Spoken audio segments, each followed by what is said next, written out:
tu vois, tu peux parler qu'au passé, quoi, du hip-hop. Tu peux en parler qu'au passé parce que les gens, il y a beaucoup de trucs qui comprennent pas. Qui comprendront jamais parce que je sais pas comment l'expliquer ça. Faut pas en parler de ces trucs, tu vois. Faut les avoir vécus pour comprendre. Et pour le faire avancer, il faudrait que tout le monde se cultive un petit peu et reconnaisse l'influence que le hip-hop il a eue et reconnaisse aussi un peu la raison d'être de ce mouvement. C'est une raison sociale, c'était fait pour permettre à une certaine catégorie de la société de se prendre en main, de se reconnaître des qualités et des valeurs et d'aller de l'avant. D'où cette idée futuristique qu'ils avaient développée déjà à l'époque, tu vois. C'était d'aller de l'avant, c'était jamais d'être en arrière. Alors que maintenant, c'est dommage, quand on parle de hip-hop, on parle de old school, tu vois. Donc déjà, quelque part, c'est un peu paradoxal parce que l'idée du hip-hop, c'était toujours aller de l'avant, tu vois. Et c'est là que c'est difficile d'en parler, quoi.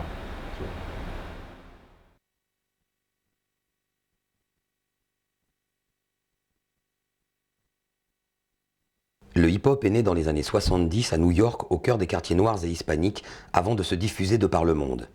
En Europe, certains de ses pionniers sont français et allemands. Afin de mieux comprendre cette vague déferlante, 30 ans après, nous avons voulu rencontrer pour vous des acteurs de cette épopée, parmi ceux qui ont contribué à faire de cette culture un élément incontournable de la vie urbaine.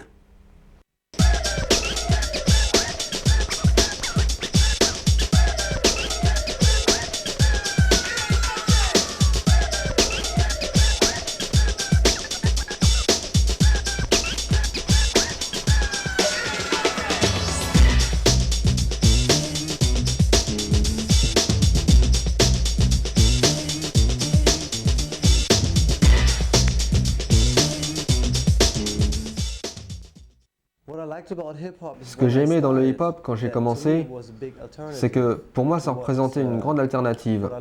Une alternative à ce que j'apprenais à l'école ou à ce que j'apprenais à travers le système. Et pour moi, je sais pas, c'était si énergique et si différent que je me suis mis tout de suite. Et ce que j'ai aimé aussi, c'est que, en fait, c'était une culture qu'on t'apportait avec différentes formes d'art. Si tu aimais la peinture, si tu aimais dessiner, alors tu avais le graffiti. Si tu aimais faire de la musique ou si vraiment tu étais dans la musique et que tu savais écrire des rimes, alors tu avais le rap. Et si tu savais comment bouger ton corps, alors tu avais la danse. En fait, pour presque chaque personne sur Terre, il y avait un moyen de devenir créatif et c'était si nouveau que c'en était révolutionnaire.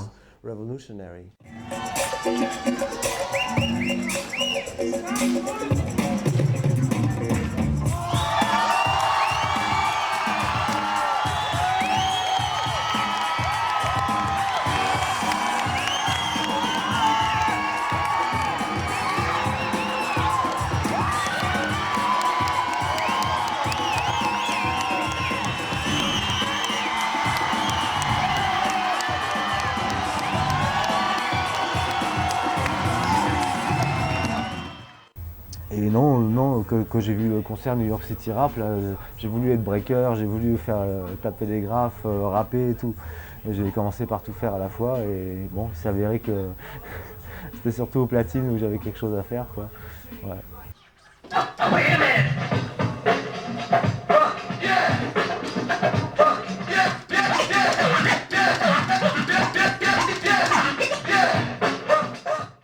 Été 83, je m'en souviens bien.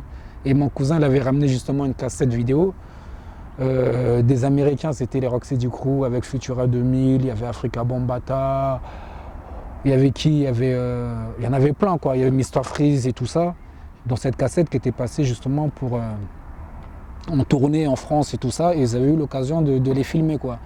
Donc j'ai pu voir là justement de Smurf, Mr Freeze taper ses mimes et tout, c'était trop mortel. Tu sais, pour moi c'était... J'avais l'impression que, je sais pas moi, c'était pas normal ce que je voyais quoi. Tu sais, des illusions, des effets et tout dans les mouvements. Je devenais fou, quoi. Et quand j'ai vu les breakers, les mecs tourner sur la tête, taper des coupoles, tourner sur le dos, alors là, je suis tombé dedans, quoi. Dès que j'ai vu ça, tout de suite, j'ai essayé. Hein. Je suis sorti, j'étais dans mon couloir et tout. J'ai essayé de tourner sur la tête, je comprenais pas, je tombais. Je dis non, c'est pas possible, c'est du trucage ou quoi, tu vois. Et en fin de compte, c'est à partir de là, quoi, que j'ai dit non, ça c'est mon truc, quoi, il faut pas que je lâche.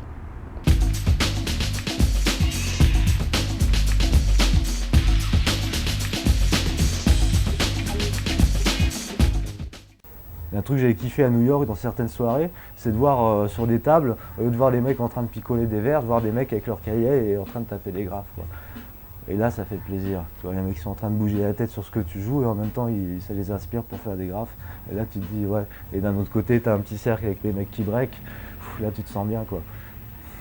Donc j'ai pu voir tout en même temps, quoi. C'est pas que j'ai vu d'abord le break, après j'ai vu le tout. Donc le tout, j'ai aimé tout de suite, quoi. Je faisais pas de différence, quoi.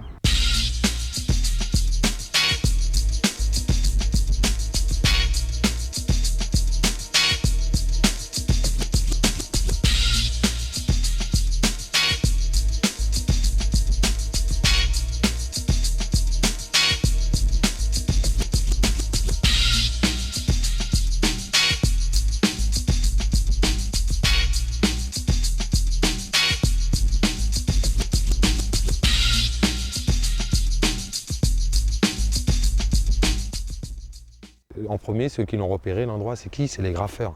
Pourquoi? Parce qu'il y avait des grands murs, tu pouvais faire des beaux graphes. Et donc les premiers squatteurs du terrain de la Chapelle, c'était les graffeurs.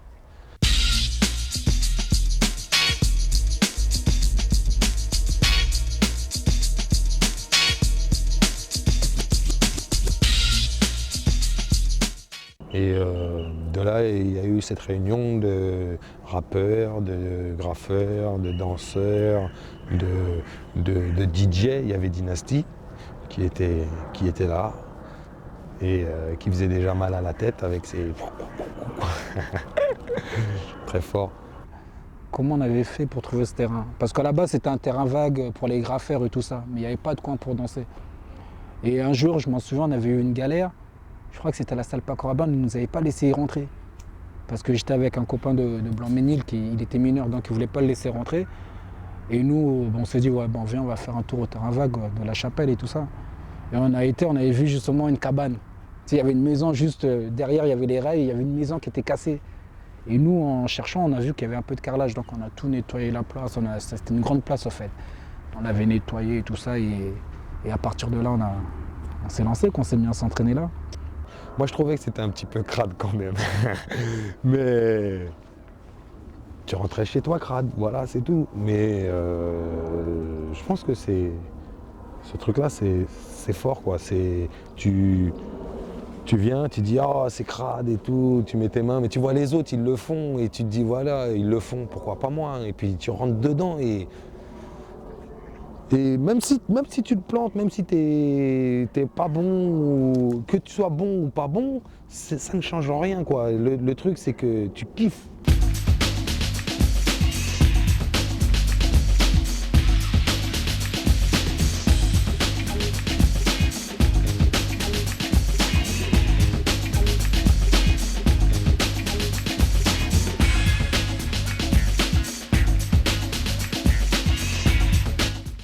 Et après, il y avait des Zulu parties tous les samedis là-bas.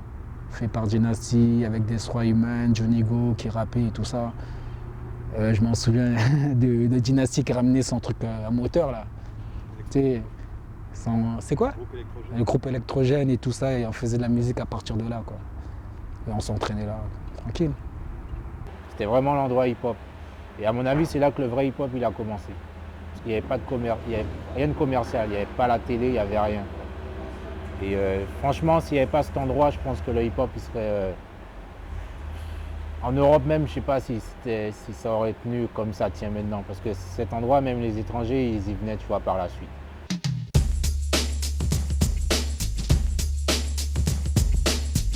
C'était la Mecque en Europe. C'était un passage obligé, quoi, si tu voulais savoir ce qui se passait. Les gens, ils donnaient rendez-vous là-bas. C'était vraiment le lieu, quoi, tu vois. C'était vraiment le lieu de rencontre. ou deux passages. Il y avait le métro juste en face, tu passais en métro, tu regardais s'il y avait quelqu'un, tu voyais les nouveaux graphes. Si tu voulais t'entraîner au break, tu voyais les breakers du métro, quoi. Tu vois, c'est vraiment bien. C'était un lieu aujourd'hui mythique, mais c'était vraiment le lieu, sous tout rapport, tu vois, qui était. Il y avait une vraie identité urbaine déjà à l'époque.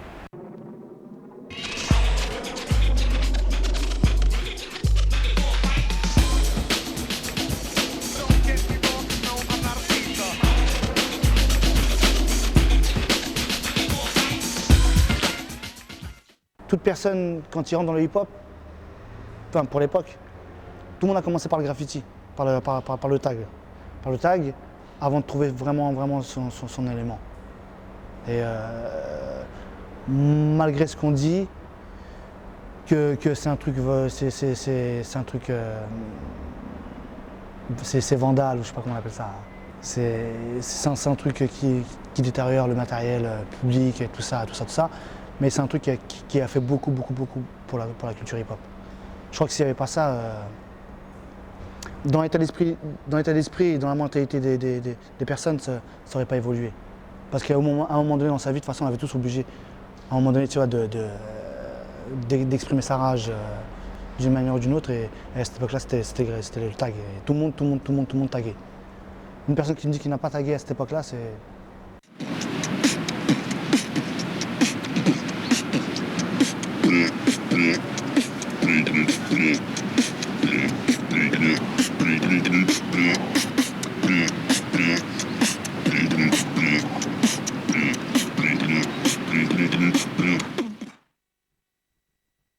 En fait, c'est le côté old school. Ouais. Donc, comme à l'époque, avec les vieux survêtements Adidas bleu passé, là, un peu, tu vois. Et avec l'ambiance, quoi, les cercles que les gens y formaient, tout ça avant, avec tous les gens qui crient. Oh, à chaque fois que tu fais une bonne phase, tu vois, t'as les gens qui crient. Et même les tons, d'ailleurs, ils sont passés, d'ailleurs. C'est voulu, c'est fait exprès. C'est parce que c'était une époque, en fait, tu vois. C'est pour ça. Et en fait, ça rejoint un peu ce dessin-là aussi, là. Tu vois. Là, c'est tout ce qui me reste, en fait. C'est une toile que j'ai vendue, tu vois, mais...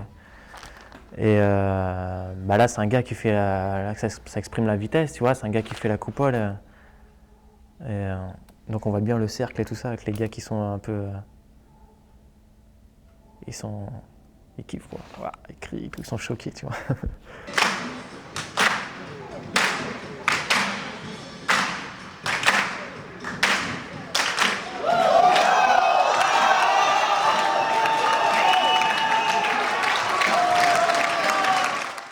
À chaque fois, je suis toujours aussi étonné qu'en fait, ça évolue vachement. À un moment, tu te dis, c'est bon, là, ils ont tout fait, il va plus y avoir, c'est plus possible, quoi. Ils peuvent plus créer des pas et tout ça.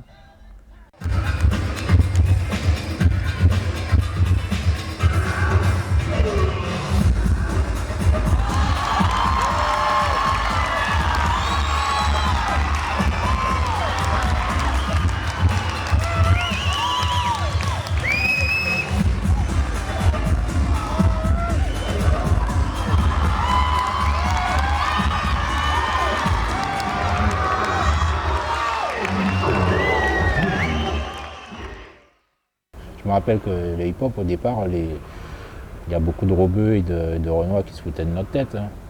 Les mecs des cités, ils se foutaient de ma gueule, moi, quand j'entrais dans ma cité. Tu vois, c'était pas du style... maintenant, dans toutes les cités, les mecs, c'est soit des rappeurs ou soit... Enfin, la plupart, c'est des rappeurs ou des DJ, quoi. Mais... c'était pas le cas à l'époque, ils se foutaient de ta gueule, tu vois. Hip-hop, arrête, tu perds ton temps et tout. J'ai dit non, je perds pas mon temps. Je le fais pourquoi? Je perds mon temps, je le fais parce que j'aime faire ça. C'est comme si toi tu vas jouer au foot parce que tu kiffes faire du foot. Moi j'aime pas le foot. Tu kiffes faire du foot, va jouer au foot. Moi je kiffe la danse, je vais danser, c'est tout. Et puis voilà, donc plusieurs fois j'ai eu des petites prises de tête avec des copains. Pourquoi? Parce qu'ils pensaient que c'était mort et que moi je sais que dans mon cœur il n'était pas mort. Alors pourquoi? Même si je suis tout seul sur la terre à le pratiquer, il est encore là puisque je le pratique. Tu comprends ce que je veux dire? Il y a eu un mixage quoi, qui s'est mal fait. Et les vrais mecs, ils n'ont pas compris ça. Quoi. Ils n'ont pas compris ça. Moi, je pense qu'il y a très peu de personnes qui ont compris ce que c'était vraiment le hip-hop. Quoi. Je parle du hip-hop, je ne parle pas des disciplines parce que je n'ai pas envie de m'éterniser dessus. Mais moi, je vois beaucoup de trucs maintenant. Je vois des mecs danser. Et, moi, ça me fait rien. Tu vois, je vois des mecs rapper, ça me fait rien, je vois des DJ, pareil que dans le graphe, des trucs très techniques, mais moi ça me fait rien du tout, quoi. Parce qu'il n'y a pas cette vibe, tu vois, il n'y a pas cette âme, quoi, qui te fait avancer, et ça c'est important. Même des fois, ça m'arrive de parler avec des jeunes, tu vois, de l'état d'esprit, parce que tu vois, j'ai ça en moi, de la Zunation, du respect, des valeurs. Des gens, ils me rigolent au nez. Indirectement, mais ils me rigolent au nez. Ils me disent, mais attends, mais de quoi tu me parles? Nous, on s'en fout, ça, nous, on n'a pas connu ça. Nous, tout ce qu'on voit, c'est ce qu'on voit maintenant. C'est le break, c'est la réputation. Ouais, on défie un tel, juste histoire de se faire un nom. Ouais, il y a les scènes, on se fait de l'argent. Alors que nous, on a cru en des choses qui nous ont fait avancer, qui nous ont fait avancer, mais sans sauter les étapes. C'est un peu rapide tout ça, quoi. Je sais pas ce qui va rester de toute cette nouvelle génération de DJ qui sont des bons techniciens, mais je sais pas où ça va aller, quoi. Est-ce qu'ils ont beaucoup de choses à raconter, quoi. Il y a eu un manque de respect total, il y a eu des oublis, il y a eu quand je vois la nouvelle génération, tu vois, ils sont prêts à défier des anciens qui sont là depuis un certain temps, alors que les gens, ça fait quoi? Ça fait 3 mois, 4 mois qu'ils dansent. Les gens, ils n'ont encore rien appris de la danse, rien. Ils ont encore tout à apprendre et les gens, ils croient que parce qu'ils font une coupole ou parce qu'ils font un Thomas, ils ont tout appris de la danse, mais en fin de compte, non. C'est vrai qu'aujourd'hui, un breaker, il va venir, il va être épaulé d'un autre breaker au-dessus de lui. Au bout de 6 mois, 1 an, ça peut être déjà un bon breaker dans les phases. Mais il n'y a pas que ça, quoi. Il y a la danse aussi. Et les mecs, ils viennent en 6 mois, 1 an, ils apprennent, ils montent. Et après, ils pensent qu'ils sont invincibles, qu'ils sont ceci, qu'ils sont cela. Et ça tue, quoi. Ça tue quoi? Ça tue la danse, parce que c'est plus de la danse maintenant, c'est de l'exécution. Tu comprends ce que je veux dire? Avant qu'il y ait la danse, il y a d'abord l'état d'esprit. Si tu n'as pas l'état d'esprit, tu ne peux pas évoluer correctement. Tu comprends? Cet état d'esprit-là, on a essayé de le garder. Tu vois, quand tu regardes un peu tous les anciens, tu vois, là je divague un peu, quand tu regardes un peu tous les anciens, on l'a cet état d'esprit-là. Maintenant, je ne veux pas dire que les jeunes de la nouvelle génération ont cet état d'esprit-là, quoi. Ça a dû évoluer comme le hip-hop, comme la danse, elle a évolué. Mais l'état d'esprit, il a évolué en mal, quoi, moi je dirais plutôt. C'est pas comme les mouvements ils ont évolué, le hip-hop, le break, il a évolué considérablement. Mais l'état d'esprit, il a évolué, mais en mal. J'aurais préféré le contraire, quoi, moi. Parce que ce qui nous rassemblait, justement, c'était cet état d'esprit-là, paix, respect et tout ça, quoi. Et ça s'est perdu, quoi. Maintenant, c'est plus business, genre l'argent. C'est autre chose, quoi.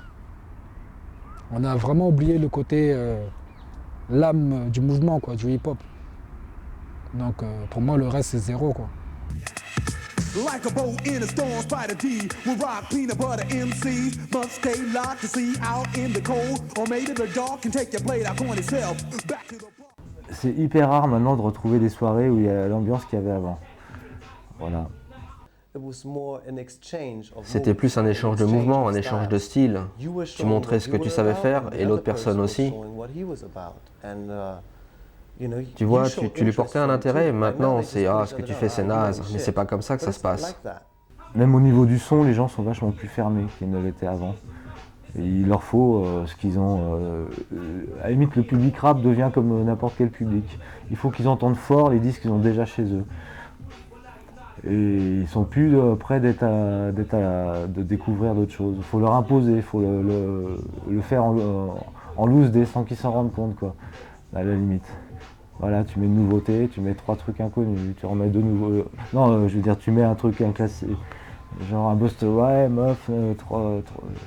Faut arriver à doser comme ça. Mais à un moment donné, il faudrait que tu leur mettes le pavé de ce qu'ils entendent partout déjà. Et ça me gonfle un peu. Il y a aussi un autre truc qui est gonflant, mais bon, c'est en train de changer un peu. C'est, et je pense que ça y fait vachement aussi sur l'ambiance et sur la danse en général, c'est la vitesse du rap actuel qui est calculée pour que les mecs, les rappeurs puissent poser leur flow bien dessus. Mais au niveau de la danse, je trouve que c'est... Avant, il y avait de la diversité dans un album de rap, tu avais des morceaux à toutes les vitesses et quand tu faisais une soirée, bon, bah, tu t'arrêtais pas de voyager entre du lent, tu montais rapide, paf, après tu recassais avec un truc bien lent et c'était hyper intéressant, quoi. Tu pouvais te balader tu passais les trucs avec des samples de James, après tu faisais une petite série full pour marquer pour mettre les trucs qui ont été samplés, après tu passais dans l'électro, enfin t'arrivais, c'était un vrai voyage. Et maintenant bah, tu te cantonnes, c'est plus limité à un peu toujours la même chose. Et bon, tu te fais une soirée de 6 heures à jouer que du 90 BPM, à la fin tu deviens neurasthénique, quoi.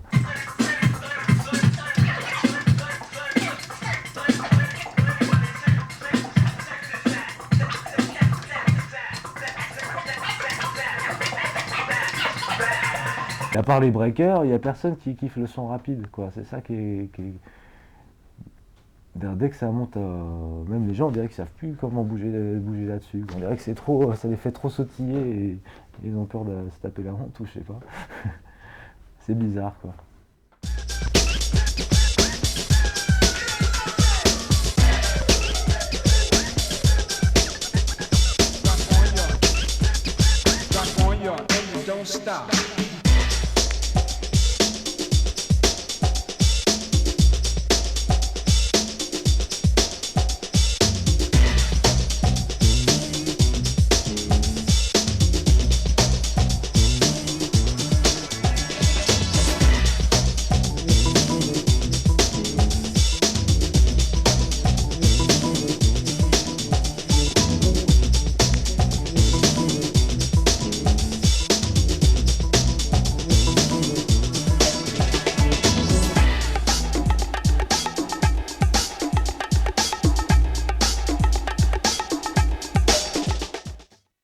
Le hip-hop, c'est vraiment quelque chose de fort, quoi. C'est pas que deux mots, quoi. C'est pas hip et hop, quoi.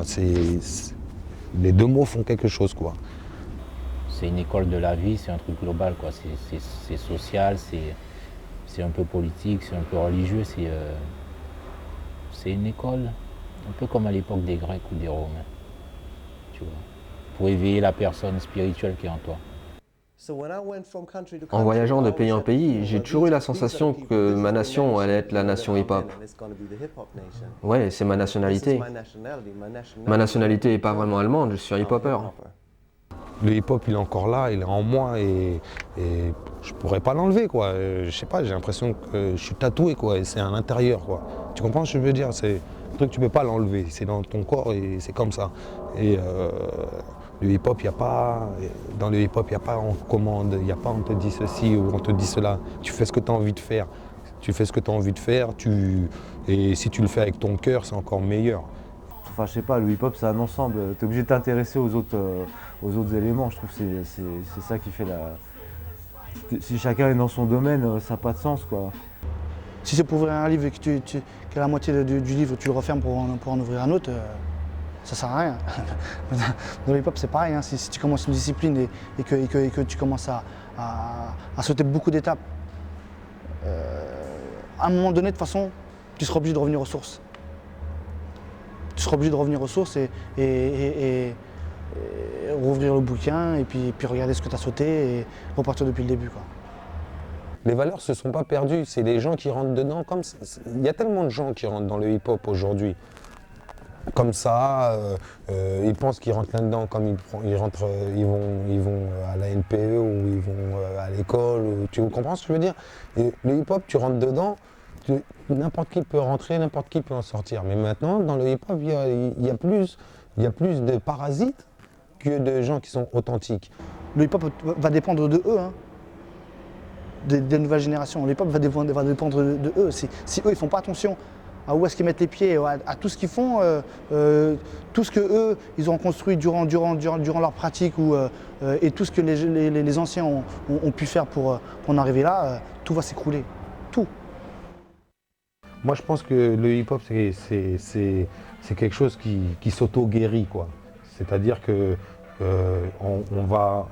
on arrive dans la mauvaise passe, mais même si elle sera plus médiatique ou quoi, mais elle redeviendra petit à petit, elle redeviendra réelle parce que ces petits aujourd'hui, ils vont grandir et ils n'auront peut-être pas tout à fait la même pensée que nous, mais ça sera toujours dans une bonne direction, quoi.